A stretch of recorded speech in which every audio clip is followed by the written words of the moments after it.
Guys, nandito tayo ngayon sa Santa Rosa City.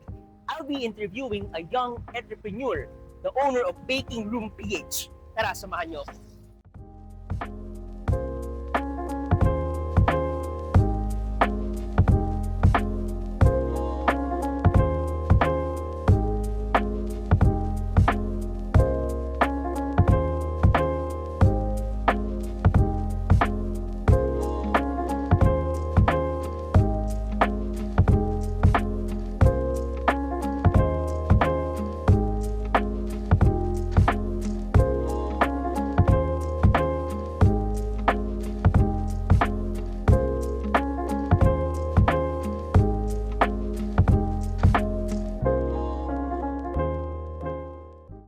Alright guys, here with me is Katerina, the Hi. owner of Baking Room PH.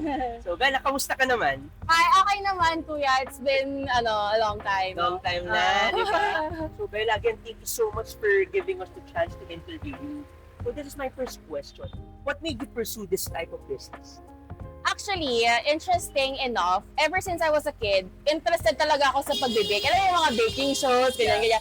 Pero hindi ko siya magawa kasi besides sa mahirap kasi ang baking parang kailangan precision and a lot of work, a lot of experiments para makakraft ka ng perfect na recipe. So, parang nung time na tinry ko siya, syempre ang daming failures, pero hanggang sa na-realize ko na, wow, may future pala ako dito. And ayun, so that's when I started. Kumbaga yung ginagawa natin through repetitions lang na talagang mas napaperfect lang natin yung recipe natin. Yes, right? totoo. Okay. So, sabi mo nga na kanina na gumagawa tayo ng banana bread, tama ba? Yeah, actually the Baking Room PH started selling banana breads last 2020 nung pandemic. And kasi syempre di ba lahat tayo naka-lockdown and all, hanap ka ng ways para kumita ng money. Totoo. Ang funny story niyan kasi, nag-decide ko lang, nasa stage nga ako where I was trying to bake, learn baking and stuff. So when I first made my banana bread, surprise ko ng family ko. And then my sister told me na, ibenta mo siya. So parang ako, parang medyo scary, pero sige, try ko. And then, nung I started it, yung banana bread, nag-start siya with one size lang, which is yung king loaves namin right now. Okay. Super laki niya. It's around 850 to 1,000 kilogram per loaf. So, nag-start ako doon and surprisingly, pumutok siya. Like, it became a hit. Wow, yes. Oo. Tapos, would you imagine na I have yung customers nationwide starting 2020 pa lang. And then, nung time na yon, like, they would be willing to pay for delivery fees, Lala Move, just to buy the banana bread. So, doon ko naisip na parang, okay, may future talaga ako here. Yes. But then, I decided to stop kasi, you know, the pandemic era was such a tough time, diba? And then, nag-renovation kami ng house and stuff. So, I decided to continue it 2024 kasi ang dami ko, sometimes, like, ilang years din nag-pass, diba? Parang may mga nag-chat pa rin sa akin, asking na parang, are you still selling? Kasi nami-miss ko or I'm craving for it. I think one of the highlights about yung sa mga naririnig ko from my customers is that they tell me na I'm looking for your banana bread specifically. Specifically the So sabi ko, bread. okay, so there's like, okay, may difference siya, diba? So there, so noong 2024, my partner, good parang sinuwerte kasi my partner, I was living alone, I had a partner. Yung partner ko, they own a bakery. Oh, Yeah. okay. So sabi niya sa akin, what if you balikan mo siya, you start again, and then, pwede kang mag-make ng banana bread sa bakery kasi malalaki yung ovens and you can cater a lot of customers. Yes. So I started, but then last 2024, I was doing pre-orders lang. I was doing like once or twice a month. So nice din kasi talagang bumalik sila. And then also I think nag-hoard sila per person. It is super quality ng ginagawa mo. Yes, Bella. I always make sure talaga na quality yung Oo. pastry. Maalala talaga yung taste. Totoo. Right? And then that's when so parang I think in a month I bake around 200 loaves. Every pre-order lang so let's say 100 per day. Oh. Parang ganon sila mag-hoard. So Grabe. and then yun nga, it reached nationwide. We had customers in Bulacan, Las Piñas, all around Laguna, all around Metro Manila, Yes. even Pampanga. Wow, Umabot din doon. dami. Yeah, surprisingly. Tapos may mga like parang OFW, they will be going back to where they're working. Correct. In United States ata, meron din, bumili siya para maiuwi niya doon. Correct. So I think it's really nice that my customers really value the quality. Yes. And yung price point then kasi for me and for them, it's not too pricey for the quality and the size and yung weight ng banana breads ko. And then now we're actually selling cookies na. So which is really exciting. A really exciting part of a part of the Baking Room PH. Yes. Because a lot of customers were asking na parang we want cookies. Alam mo yun? Parang sobrang gusto lang nila ng cookies. They want to see what I can do with cookies. Yes. So, I think I launched my cookie, in the Baking Room PH, we call it the Cookie Diary. The Cookie Diary. Cookie Diary. Wala siyang school vibes or something. You know, we want each cookie flavor to tell a story. And it's also nice kasi since we started with 6 flavors, we got to meet a lot of different people with different personalities. And ma-feel mo sa kanila by just what type of flavor they're trying to buy.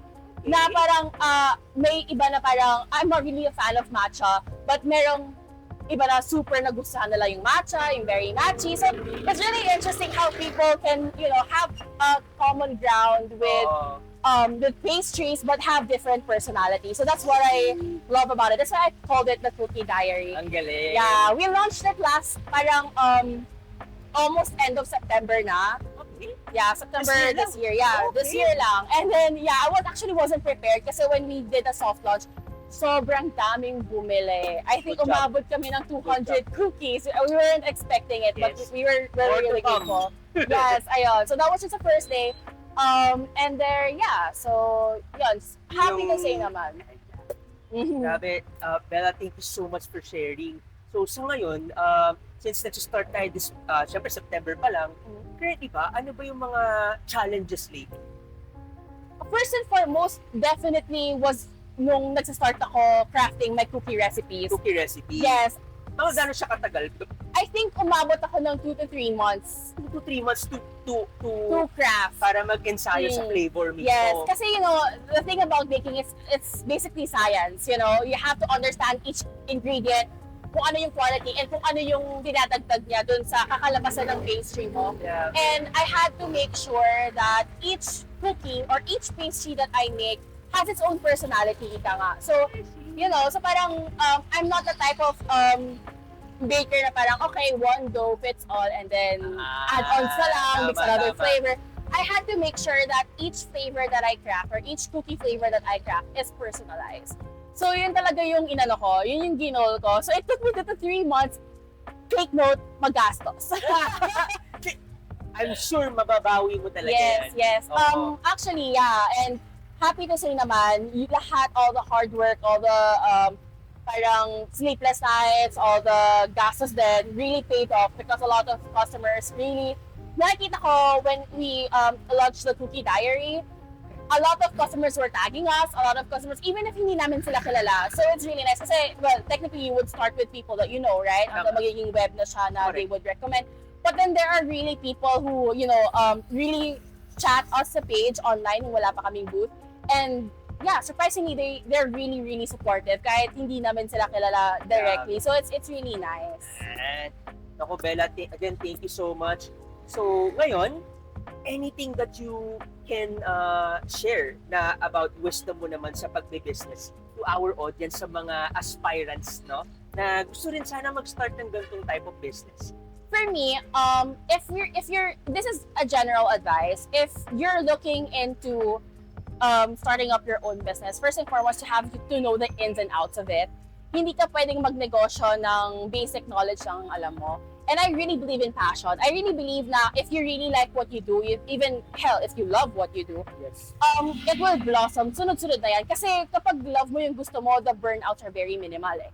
Diba? Parang yung challenge sa'yo, hindi siya stress. Yung, kumbaga, if stress, it's good stress. Yun nga yung tinatawag nila. Stress. Yeah. Wala namang, hindi pwede namang walang stress. Oo, diba? Parang in life, alam mo yan, parang I always learn to categorize yung stress ko, if it's a good stress or a bad stress. In my case, I love the challenge that baking gives.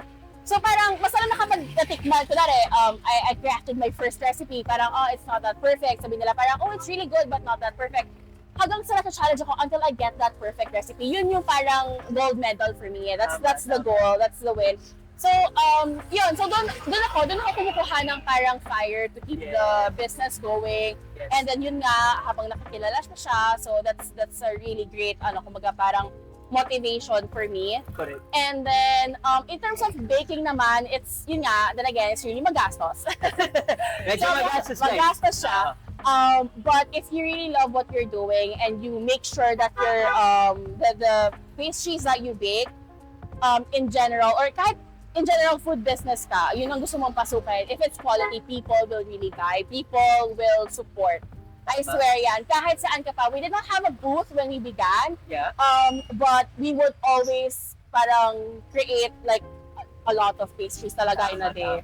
So, ayun. Napaka-importante talaga ng quality because yun yung maaalala sa business at babalik-balik ka because of that. Yes, O, totoo. diba? Imagine, you spent 2 to 3 months but the hard work paid off, di ba? Yeah, actually. Talagang bumalik yung mga tao. Totoo. Gusto talaga nila. That's just a span of like how many weeks. Parang wala pa nga 1 month pero grabe na yung orders that we get daily from physical store and from online. So, dun talaga nakakatuwa kasi, alam mo yan, parang it's such a great feeling when people are looking forward to what you do for a living.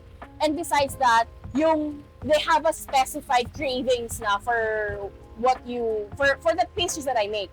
For example, like, itong pastry na to, I cannot find it anywhere else. At dito mo lang talaga siya mabibili sa the Bakery PH, the quality, the taste, and everything. So that's my goal. I want to also, yung pastries ko, I always make sure that they're elevated. Kumbaga, hindi siya yung common lang na, like, if chocolate chip, fine, chocolate chip, or if matcha.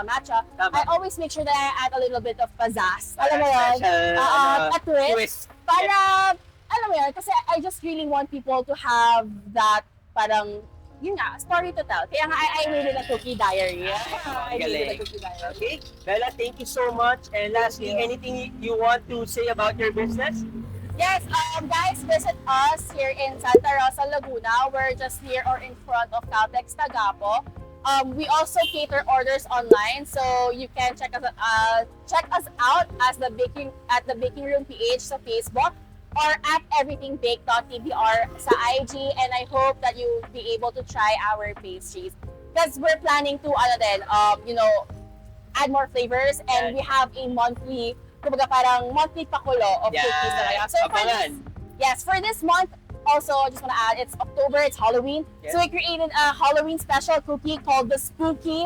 It's black velvet with cream cheese, with cheesecake inside. So, ayun, I hope you guys try it and see you. Alright, see you guys. Visit ha. Thank you so much, Bella.